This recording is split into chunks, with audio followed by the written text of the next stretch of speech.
चलिए, जय हिंद साथियों। बीएन क्लासेस खास में आप सभी का स्वागत है। आज हम हिंदी का पेपर 2 करवाने वाला है ना, करवाने वाले हैं मॉडल सेट, है ना। तो हिंदी का पेपर 2 ध्यान रखिएगा, पेपर 2 करवाने वाले हैं। तो आप लोग ध्यान से इस प्रश्न को, है ना, 1 से लेकर के 100 प्रश्नों को हम करवाने वाले हैं इस लाइव सेशन में। तो आप लोग ध्यान से देखिएगा, ठीक है, ध्यान से देखिएगा। और 1 से लेकर के 100 क्वेश्चन को जो हम करवाएंगे, तो आप लोग लाइव में बने रहिएगा, है ना। रात तो हो गई है, हम लोग खा करके, है ना, लाइव से जुड़े हैं। लेकिन ये बात याद रखिएगा, आप लोग एग्जाम का ज़्यादा दिन नहीं बचा है, तो इसीलिए आप लोग क्या कीजिएगा, तो आप लोग इस सेशन को शुरू से लेकर के अंत तक जरूर बने रहिएगा। चलते हैं हम लोग क्वेश्चन की तरफ। क्वेश्चन नंबर आपका है एक नंबर क्वेश्चन से शुरू करते हैं और 100 क्वेश्चन के पास जा करके हम लोग अंत कर देंगे। ओके, चलिए आप लोग ध्यानपूर्वक मेरे लाइव सेशन को देखिए और अच्छा लगे तो आप लोग लाइक जरूर कीजिएगा। और जो अभ्यर्थी यदि सब्सक्राइब नहीं किए हैं तो आप लोग सब्सक्राइब भी बीएन क्लासेस खास यूट्यूब चैनल को आप लोग कर लीजिएगा सब्सक्राइब। और मैं बता दूं, प्रत्येक दिन 8 बजे हम लाइव में आ जाता हूं, तो आप लोग ध्यान रखिएगा। ओके, चलिए यहाँ पे क्वेश्चन आपका है, क्या है कि मृत्यु के पीछे, है ना, सॉरी, मृत्यु के कुछ समय पहले स्मृति बहुत साफ हो जाती है।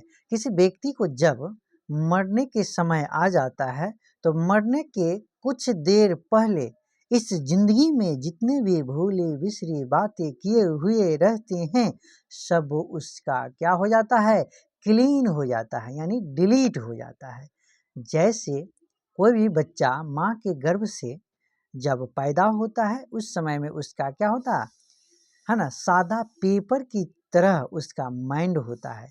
और इस दुनिया में आकर के वो जब तक मरने से कुछ क्षणों तक जितने भी बातें होता है घटता है, सब उनके मन मस्तिष्क में रहता है ना। लेकिन मरने से कुछ देर पहले उसका दिमाग का सारा, है ना, बातों को भगवान क्या कर लेता है, उसको वही जिस तरह से आए हुए रहते हैं, है ना, सादा पन्ना की तरह, है ना, ठीक उसी तरह से हो जाते हैं, है ना। तब जा कर के भगवान उसका घट से प्राण निकलते हैं। चलिए, तो यहाँ पर यही चीज़ है कि मृत्यु के कुछ समय पहले स्मृति बहुत साफ हो जाती है। स्मृति मतलब होता है यादाश्त या याद, है ना।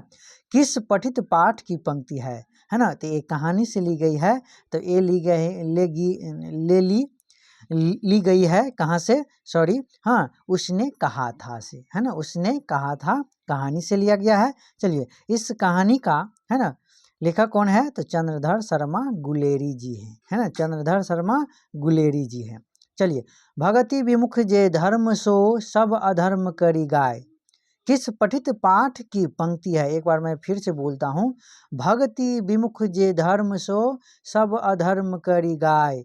किस पठित पाठ की पंक्ति है, तो वह छपई पाठ से ली गई है। किससे ली गई है, तो हिंदी के छपई पाठ से ली गई है। और मैं बता दूं, ये किसके द्वारा छपई लिखा गया है, तो कबीरदास जी के द्वारा लिखा गया है, ठीक है। तो चलिए, मुक्ति बोध का पूरा नाम है, मुक्ति बोध का पूरा नाम क्या है, तो गजानंद माधव मुक्ति बोध, ऑप्शन नंबर बी होगा राइट आंसर, है ना। मुक्ति बोध का पूरा नाम क्या है, तो गजानंद माधव मुक्ति बोध, है ना। अब मैं बता दूं, ये लेखक और कवि दोनों थे, है ना। ये क्या क्या लिखा है, तो चांद का मुंह टेढ़ा और एक साहित्य की डायरी, है ना, ये दोनों लिखा है ना। और बहुत सारे चीज लिखा है, लेकिन मेन इसका ये है कि आप लोग का पूछने का अधिक से अधिक एग्जाम में संभावना बना रहता है। चलिए, नामवर सिंह का जन्म स्थान कहाँ था, तो नामवर सिंह का जन्म स्थान चंदौली जिला उत्तर प्रदेश बनारसी में, है ना, इसका जन्म हुआ था। लेकिन कब, तो 28 जुलाई 1926 ईस्वी को हुआ था। किसका, नामवर सिंह का जन्म। ओके, ओम प्रकाश वाल्मीकि का जन्म कब हुआ था, तो 30 जून 1950 को उत्तर प्रदेश में हुआ था। ओम प्रकाश वाल्मीकि जी का जन्म कहाँ हुआ था? तो 30 जून 1950 ईस्वी के उत्तर प्रदेश में हुआ था। मलयज का जन्म कब हुआ था? तो मलयज का जन्म 1935 ईस्वी के यूपी यानी उत्तर प्रदेश में आजमगढ़ जिले में हुआ था। वे हिंदी कवि, लेखक और आलोचनात्मक थे। ये इन सभी थे। कौन? यही कौन? मलयज। चलिए, रघुवीर सहाय का निधन कब हुआ? रघुवीर सहाय का निधन कब हुआ? तो रघुवीर सहाय का निधन 30 दिसंबर 1990 ईस्वी को हुआ था। 30 क्या है? 30 दिसंबर 1990 ईस्वी को हुआ है ना। इसके बाद देखिएगा साथियों, है ना, कि ज्ञानेंद्रपति का जन्म कब हुआ था? तो ज्ञानेंद्रपति का जन्म 1 जनवरी 1950 ईस्वी को हुआ था। कहाँ? तो झारखंड राज्य के पथरगामा गांव में उसका जन्म हुआ था। किसका? ज्ञानेंद्रपति जी का, है ना। चलिए आगे बढ़ते हैं। सुमंद्रा कुमारी चौहान का निधन कब हुआ था? तो 15 फरवरी 1948 का, है ना, कार दुर्घटना में कवियत्री लेखिका, है ना, लेखिका का क्या हुआ है? मृत्यु हुआ है। चलिए, हंसते हुए मेरा अकेलापन हिंदी साहित्य की कौन सी विद्या है? तो डायरी है। क्या है? डायरी। करवक में किसकी महिमा का बखान है? तो प्रेम का महिमा क्या है? बखान है। निम्न में से गद्य कविता कौन है? तो गांव का घर है। क्या है? गांव का घर है। यदि ये लाइव क्लास आप लोग का यदि, है ना, आप लोग का यदि अच्छा लग रहा है तो आप लोग लाइक जरूर कीजिएगा इस सेशन को, और जो सब्सक्राइब नहीं किए हैं वो अभ्यर्थी सब्सक्राइब कर लीजिएगा, है ना। और प्रत्येक दिन 8 बजे रात को लाइव से जुड़ जाइएगा। और किसी को जुड़ना यदि हो तो 8538991099 पर कॉल करके या, है ना, व्हाट्सअप चैट करके बोल दीजिएगा कि सर हमें, है ना, 12th का ग्रुप में जुड़ना है ना। 8 बजे हम लाइव से जुड़ना चाहते हैं तो हम आपका नंबर को हम क्या कर देंगे? हम व्हाट्सअप ग्रुप से जोड़ देंगे, ठीक है। और जिस समय में हम व्हाट्सअप यूट्यूब पर यदि लाइव आते हैं तो सबसे पहले नोटिफिकेशन हम उस व्हाट्सअप ग्रुप में देते हैं, सेंड करते हैं। ओके, चलिए, करवक में किसकी महिमा है? करवक में किसकी महिमा का बखान है? तो प्रेम का। निम्न में से गद्य कविता कौन है? तो गांव का घर। हाँ, निम्न में से गद्य कविता कौन है? तो गांव का घर। उषा का जादू कब टूटता है? तो सूर्योदय के समय। उषा का जादू कब टूटता है? तो सूर्योदय के समय। कालीराम किस पाठित पाठ से संबंधित है? तो शिक्षा से है। किससे है? शिक्षा से है ना। कालीराम किस पठित पाठ से संबंधित है? तो शिक्षा से है। आज थोड़ा हम जो है, थोड़ा सोमवार का महादेव बाबा के यहाँ से थोड़ा दल रहता है, माफ़ कीजिएगा, है ना, थोड़ा वहाँ जाना रहता है, ठीक है। चलिए, थोड़ा हम आज थोड़ा ये सेशन जो है ना थोड़ा स्पीडली करा देंगे। आप लोग को रिवीजन कोई दिक्कत नहीं होगा, है ना। हम एक क्वेश्चन को 2 से 3 बार पढ़ते चलेंगे, आप लोग सुनते चलिए। सूरदास की दीक्षा गुरु का नाम क्या है? तो बल्लभाचार्य। बल्लभाचार्य, है ना। तो सूरदास के दीक्षा गुरु का नाम क्या है? तो बल्लभाचार्य। संत तुलसीदास किस प्रकार के कवि है? समन्वयवादी, है ना। संत तुलसीदास किस प्रकार की कवि है? समन्वयवादी। पठित पाठ में तिरिच क्या है? विशैला छिपकिली, है ना। पठित पाठ में तिरिच क्या है? तो विशैला छिपकिली। क्या है? विशैला छिपकिली। सूरदास की पठित रचना में किस रस की प्रधानता है? तो श्रृंगार रस की है। किसका है? श्रृंगार रस की है। सूरदास की पठित रचना में किस रस की प्रधानता है? हाँ, श्रृंगार रस की प्रधानता है। निम्न में से राष्ट्रकवि की उपाधि किसे मिली है? तो रामधारी सिंह दिनकर को। वहाँ पठित पाठ के, है ना, राष्ट्रकवि की उपाधि किसे मिला है? रामधारी सिंह दिनकर को, याद रखिएगा। चलिए, निम्न में से प्रेम की पीर के कवि कौन है? तो जायसी, मलिक मोहम्मद जायसी, है ना, याद रखिएगा। प्रेम की पीर के कवि कौन है? प्रेम की पीर की कवि कौन है? तो मलिक मोहम्मद जायसी। कविता के नए प्रतिमान के रचयिता कौन है? नामवर सिंह। कविता के नए प्रतिमान के रचयिता कौन है? नामवर सिंह। उसने कहा था शीर्षक कवि कहानी में किसकी प्रधानता है? कर्म की। उसने कहा था शीर्षक कहानी में किसकी प्रधानता है? तो कर्म का है। इंसान का क्या है? कर्म प्रधानता है ना। तो यहाँ पे यही कर्म की है ना। तो गंडक नदी किस पठित पाठ से संबंधित है? तो ओ सदानीरा के पठित पाठ से है। ओ सदानीरा, गंडक है ना, नारायणी, इसी गंडक नदी के गंडक नदी को पुकारा जाता है इन सभी नामों से। ओके, चलिए। तिरिच का किस पठित पाठ से संबंध है? तिरिच का किस पठित पाठ से संबंध है? तो शिक्षा से। भूषण की रचना में किस रस की प्रधानता है? वीर रस का। भूषण की रचना में किस रस की प्रधानता है? तो वीर रस का। जयशंकर प्रसाद, जयशंकर प्रसाद,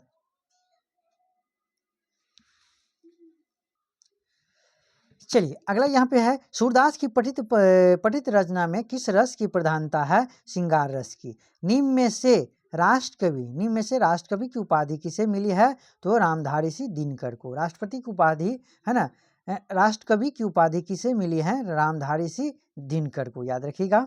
चलिए अगला है कि निम्न में से प्रेम के पीर के कवि कौन है? तो जायसी, मौलिक मोहम्मद जायसी। कविता के नए प्रतिमान के रचयिता कौन है? तो नामवर सिंह है। कौन है? नामवर सिंह है। उसने कहा था शीर्षक कहानी में किसका प्रधानता है? तो कर्म की। गंडक नदी किस पठित पाठ से संबंधित है? वो सदानीरा से। त्रिच की किस पठित पाठ से संबंध है? तो शिक्षा से। भूषण की रचना में किस रस की प्रधानता है? तो यहाँ पर वीर रस का है ना, वीर रस का। जयशंकर प्रसाद की किस वाद से संबंध है? तो छायावाद से। किस वाद से? छायावाद से। ओके, तो आप लोग ध्यान रखिएगा, है ना। चलिए अगला क्वेश्चन को देखते हैं। अगला क्वेश्चन यहाँ पर है ना, जयशंकर प्रसाद का किस वाद से संबंध है? छायावाद से। गैग्रीन का संबंध किस पाठ से है? तो ये है रोज की कहानी से, है ना। गैग्रीन का संबंध किस पठित पाठ से है? तो रोज कहानी से है। भगत सिंह की माता का नाम क्या था? तो विद्यावती, हाँ विद्यावती। हाँ, भगत सिंह के माता का नाम क्या था? तो विद्यावती, जो हमारे देश के क्या थे? क्रांतिकारी नेता थे, है ना। चलिए, भगत सिंह के पिता का नाम क्या थे? तो सरदार किशन सिंह, सरदार किशन सिंह, है ना। भगत सिंह के पिता का नाम क्या थे? तो सरदार किशन सिंह। रामधारी सिंह दिनकर की पत्नी का नाम क्या है? तो श्यामवती देवी, श्यामवती देवी। रामधारी सिंह दिनकर हाँ की पत्नी का नाम है श्यामवती देवी। जो ओम प्रकाश वाल्मीकि के पिता का नाम है छोटन लाल, क्या है? छोटन लाल। ओम प्रकाश वाल्मीकि के पिता का नाम क्या है? तो छोटन लाल। ओम प्रकाश वाल्मीकि की माता का नाम है मकुंदी देवी, क्या है? मकुंदी देवी। ओम प्रकाश वाल्मीकि की माता का नाम क्या है? मकुंदी देवी। मुक्ति बोध की माता का नाम क्या है? पार्वती बाई। मुक्ति बोध की माता का नाम क्या है? पार्वती बाई। चंद्रधर शर्मा गुलेरी का जन्म कहाँ हुआ था? तो जयपुर में। जयपुर कहाँ है? तो राजस्थान में। जयपुर कहाँ है? राजस्थान में। चंद्रधर शर्मा गुलेरी के पिता का नाम क्या था? तो पंडित शिवराम। चंद्रधर शर्मा गुलेरी के पिता का नाम क्या था? तो पंडित शिवराम। तुलसीदास का जन्म स्थान कहाँ है? तो राजापुर, उत्तर प्रदेश। तुलसीदास जी का जन्म कहाँ हुआ था? तो राजापुर, उत्तर प्रदेश में। ज्ञानेन्द्रपति का जन्म स्थल कहाँ है? तो गोड्डा, झारखंड में। गोड्डा, झारखंड में, याद रखिएगा। ज्ञानेन्द्रपति का जन्म स्थल कहाँ है? गोड्डा, झारखंड में। गजानन माधव मुक्तिबोध का जन्म स्थान है श्योपुर, ग्वालियर में। गजानन माधव मुक्तिबोध का जन्म स्थान है श्योपुर, ग्वालियर। सुभद्रा कुमारी चौहान का जन्म स्थान है निहालपुर, उत्तर प्रदेश। निहालपुर, उत्तर प्रदेश। सुभद्रा कुमारी चौहान का जन्म स्थान है निहालपुर, उत्तर प्रदेश। रामधारी सिंह दिनकर के माता पिता का नाम है मनरूप देवी एवं रवि सिंह। मनरूप देवी एवं रवि सिंह, है ना। तो रामधारी सिंह दिनकर के माता पिता का नाम है मनरूप देवी एवं रवि सिंह। अज्ञे के माता पिता का नाम है, अज्ञे के माता पिता का नाम है बेयंती देवी एवं हीरानंद शास्त्री। है ना। अज्ञेय जी का माता और पिता का नाम क्या है? तो माता का नाम बेयंती देवी और पिता का नाम हीरानंद शास्त्री, याद रखिएगा। चलिए, जे कृष्णमूर्ति के माता पिता का नाम है ना, तो संजीव मम्मा एवं नारायण जिद्दू, है ना, नारायण जिद्द, याद रखिएगा। जे कृष्णमूर्ति के माता और पिता का नाम, तो माता का नाम संजीव मम्मा और पिता का नाम नारायण जिद्द, ठीक है। बालकृष्ण भट्ट के माता पिता का नाम क्या है? तो माता का नाम पार्वती देवी और पिता का नाम क्या है? बेनी प्रसाद भट्ट, याद रखिएगा, है ना। बालकृष्ण भट्ट के माता पिता का नाम क्या है? पार्वती देवी एवं बेनी प्रसाद भट्ट, याद रखिएगा। चलिए आगे अगला क्वेश्चन है, जयशंकर प्रसाद के पिता का नाम है? देवी प्रसाद साहू। जयशंकर प्रसाद के पिता का नाम क्या है? देवी प्रसाद साहू, याद रखिएगा। इसके बाद आप लोग बोल रहे होंगे, देख रहे होंगे कि सर स्क्रीन की तरफ नहीं देख पा रहे हैं, है ना, नहीं देखते हैं, माफ़ कीजिएगा, थोड़ा हम इधर देख रहे हैं इसीलिए। तो इसके लिए कोई दिक्कत की बात नहीं है। आप लोग जो है जो पढ़ा रहे हैं आप लोग ध्यान रखिएगा और मेरे साथ बार बार उस चीज़ों को बोलिएगा, है ना, कि तुलसीदास के शिक्षा गुरु कौन थे, है ना। तुलसीदास जी को शिक्षा किस गुरु ने दिए थे? तो नरहरिदास ने। कहे जारा क्या है, मौत है और निमोनिया से मरने वालों को मुरब्बे नहीं मिला करते, यह किस पठित पाठ की पंक्ति है? तो उसने कहा था से ये पंक्ति लिया गया है कि जाड़ा क्या है? मौत है। जाड़ा क्या है?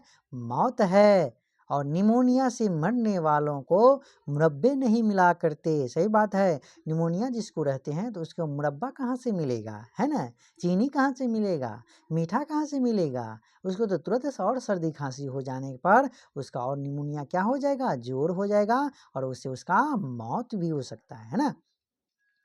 तो बोल रहा है कि किस पंक्ति से लिया गया है? तो उसने कहा था से लिया गया है। सूबेदारनी किस कहानी की पात्रा है? सूबेदारनी किस कहानी की पात्रा है? तो उसने कहा था से लिया गया है। सूबेदारनी किस कहानी की पात्रा है? तो उसने कहा था से लिया गया है। नारी और नर एक ही दर्ब की ढली दो प्रतिमाएं हैं, किसी उक्ति है, किसकी उक्ति है, कहाँ से ली गई है, किसके द्वारा कहा गया है? तो रामधारी सिंह दिनकर के द्वारा कहा गया है कि नारी और नर एक ही दर्व की ढली दो प्रतिमाएं हैं, या कहा जाए कि ये दो ही यानी एक ही पहलू, यानी एक ही सिक्का का दो पहलू है ना। तो चलिए, तो कहाँ से क्या है? तो किसने लिखा है? तो रामधारी सिंह दिनकर ने। कामिनी तो अपने साथ यामिनी की शांति लाती है। कहती क्या कहता है? कामिनी तो अपने साथ यामिनी की शांति लाती है। यह उक्ति किस पठित पाठ की है? तो अर्धनारीश्वर की है। क्या है? अर्धनारीश्वर की है। तेरी कुरमाई हो गई किस पठित पाठ की पंक्ति है? तो ये उसने कहा था से ली गई है। ये उसने कहा था से, ये तेरी कुरमाई हो गई है, ये उसने कहा था पठित पाठ की पंक्ति है ना। चलिए याद रखिएगा, त्राही त्राही करना मुहावरे का अर्थ क्या होता है? क्रोध करना। क्या करना? क्रोध करना। त्राही त्राही करना मुहावरे का क्या अर्थ है? क्रोध करना। कान देना मुहावरे का अर्थ क्या है? ध्यान देना। कान देना मुहावरे का अर्थ क्या है? ध्यान देना। कान देना मुहावरे का अर्थ क्या है? ध्यान देना। घी के दिए मुहावरे का अर्थ है आनंद मनाना। घी के दिए मुहावरे का अर्थ है आनंद मनाना। एक पंथ दो काज मुहावरे का अर्थ है दो कार्य एक साथ होना। इससे पहले भी सेट में करवाए हैं। एक पंथ दो काज, दूसरे मुहावरे का अर्थ है दो कार्य एक साथ हो जाना। जी चुराना मुहावरा का अर्थ क्या है? किसी काम से भागाना, है ना, भागना, किसी काम से भागना। जी चुराना मुहावरे का अर्थ है किसी काम से भागना। लकीर का फकीर होना मुहावरे का अर्थ है परंपरावादी होना। लकीर का फकीर होना मुहावरे का अर्थ है परंपरावादी होना। नायक शब्द का संधि विच्छेद है नई जोड़ अक नई जे बौ, हाँ, नहीं जोड़ अक, नहीं जे बो, है ना, याद रखना, है ना, याद रखने के थोड़ा इस तरह से बोले हैं। हाँ, नायक, नायक शब्द का संधि विच्छेद क्या होगा, नहीं जोड़ अक, नहीं जे बो भक, नहीं जे बो भक, है ना। चलो याद रखना, नहीं जोड़ अक। उद्गम शब्द का संधि विच्छेद क्या है, उत जोड़ गम, उद्गम शब्द का संधि विच्छेद क्या है, उत जोड़ गम। हाँ, गज है, जगदानंद, जगदानंद शब्द का संधि विच्छेद क्या होगा, जगत, जगत क्या होगा, जगत जोड़ आनंद, जगदानंद का शब्द का संधि विच्छेद क्या होगा, जगत जोड़ आनंद। महाशय शब्द का संधि विच्छेद क्या है, महा जोड़ आशय, महाशय शब्द का संधि विच्छेद क्या है, तो महा जोड़ आशय, महाशय शब्द का संधि विच्छेद क्या है, महा जोड़ आशय। मनोहर शब्द का संधि विच्छेद क्या है, मनः जोड़ हर, विसर्ग संधि है, मनः जोड़ हर। हाँ, मनोहर शब्द का संधि विच्छेद क्या हो जाएगा, तो मनः जोड़ हर, मनः जोड़ हर, मेरे साथ बोला कीजिएगा, है ना। बाबू आ गया था, है ना। चलिए माफ़ कीजिएगा। चलिए चलिए यहाँ पे देखिएगा, भगत सिंह के पिता का नाम क्या है, सरदार किशन सिंह। तो कहाँ थे हम लोग, ज्ञानेंद्र प्रति हो गया था। चलिए चलिए चलिए आगे बढ़िए। तो यहाँ पे थोड़ा हम, हाँ, महाशय, महाशय हो गया था। चलो मनोहर, मनोहर शब्द का संधि विच्छेद क्या हो जाएगा, क्या क्या क्या होगा, विसर्ग संधि है, मनः जोड़ हर, मनः जोड़ हर। कमलेश, कमलेश शब्द का संधि विच्छेद क्या होगा, कमल जोड़ इस, कमलेश शब्द का संधि विच्छेद क्या होगा, कमल जोड़ इस, कमल जोड़ इस, कमलेश का। याद रखिएगा। जगत शब्द का विशेषण क्या होगा, जगदीश, जगत शब्द का संधि विच्छेद क्या हो, नहीं सॉरी, विशेषण क्या हो जाएगा, जगदीश, जगत शब्द का विशेषण क्या होगा, जगदीश, जगत से बना है जगदीश। याद रखिएगा। आधार शब्द का विशेषण है आधारित, आधार शब्द का विशेषण है आधारित। संस्कृत शब्द का विशेषण है सांस्कृतिक, संस्कृत शब्द का विशेषण क्या है, सांस्कृतिक। अग्नि शब्द का विशेषण है आग्नेय, अग्नि शब्द का विशेषण है आग्नेय। दिन शब्द का विशेषण है दैनिक, दिन शब्द का विशेषण है दैनिक। और 68 में है, 68 नंबर क्वेश्चन, फीसदी शब्द में उपसर्ग क्या है, फीसदी, तो फी होगा। उपसर्ग में क्या होता है, किसी, है ना, किसी शब्द में पहला, है ना, पहला पद क्या होता है ना, पहला जो शुरू में लगता है उसको हम कहेंगे उपसर्ग, जो बाद में लगता है उसे कहेंगे हम प्रत्यय। तो याद रखिएगा, फीसदी तो क्या चीज़ से शुरू हुआ है, तो फी से, तो फी होगा इसका उपसर्ग। बीन रेखा, नहीं सॉरी, बीन देखा शब्द में उपसर्ग क्या होगा, तो बीन हो जाएगा, बीन देखा शब्द में उपसर्ग क्या हो जाएगा, बीन होगा। उपसर्ग कहाँ लगता है, शुरू में, तो बीन होगा। ना चीजा, ना चीजा शब्द में उपसर्ग क्या होगा, ना होगा। पढ़ने वाला शब्द में प्रत्यय क्या होगा, पढ़ने वाला, तो क्या होगा, वाला, क्या छुपा है, वाला। तो सही जवाब क्या हो जाएगा, वाला, प्रत्यय क्या हो जाएगा, वाला। पढ़ने वाला शब्द में प्रत्यय क्या होगा, वाला। खिलाड़ी शब्द में प्रत्यय है आरी, खिलाड़ी, आरी, लाओ आरी काटते हैं, है ना, तो क्या हो जाएगा, है ना, खिलाड़ी शब्द में प्रत्यय क्या है, आरी। दिखावट शब्द में प्रत्यय क्या है, दिखावट, तो क्या हो जाएगा, आवट, क्या हो जाएगा, आवट, दिखावट, आवट, है ना, छुपा हुआ है आवट। तो चलो, प्रत्यय अंतिम में छुपा हुआ रहता है, ठीक है। चलिए उसको पकड़ करके घींच करके सामने लाएंगे, तब जा करके प्रत्यय का आप लोग एग्जाम में प्रत्यय का सही सही बना के आइएगा। ओके, चलिए। खिलाड़ी शब्द में प्रत्यय क्या है, आड़ी। दिखावट शब्द में प्रत्यय क्या है, आवट। निम्न में शुद्ध शब्द क्या है, तो संसार, साविक, विद्यार्थी, है ना, वाकई। तो शुद्ध कौन शब्द है, तो संसार है। सपन, दन सपन स्वार, फिर सपन स्वार सा का र है।